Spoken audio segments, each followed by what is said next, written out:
sentiments in Iowa went from bad to worse once an undocumented man from Mexico was charged with Tibbetts' murder. And then racist robocalls targeting Latinos in Des Moines started. And now a grieving dad is joining other Iowans in a fight against the rising anti-immigrant rhetoric. Here's CNN's Paula Sandoval.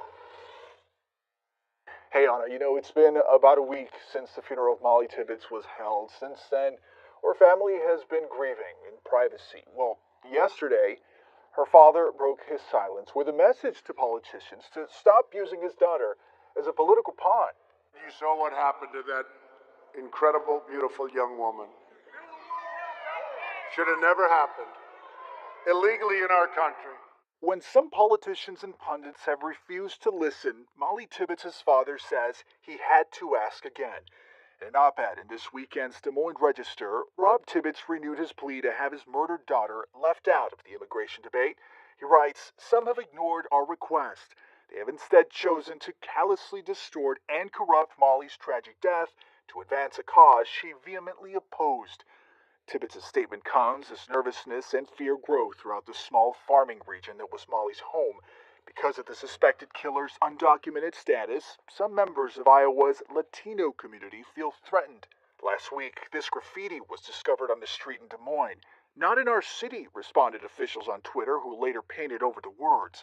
A white supremacist group has been calling Iowans with a message spewing hate, calling for a white America in the name of Mollie Tibbetts. She was stabbed to death by an invader from Mexico. Another sign of nerves in the Latino community, 2 local festivals celebrating that culture were postponed. One group cited Tibbetts' murder as the reason for the cancellation. Joe Henry, a local Latino leader, is worried about the troubling climate in this part of the country. Latinos are being threatened, both in social media and in neighborhoods. A person came in from Mexico illegally and killed her. We need the wall.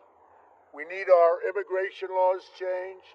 Some conservatives remain firm in blaming current immigration laws for the fate of this promising 20-year-old.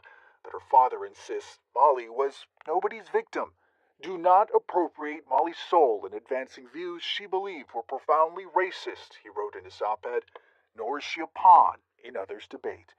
Well, CNN also spent some time there in Brooklyn, Iowa, speaking to regular folks, many of whom told CNN that, they do largely support immigrants. They recognize that they form a very crucial part in their farming economy. They do, however, support making E-Verify a requirement throughout the state of Iowa. You recall that's that federal system that allows employers to check out a person.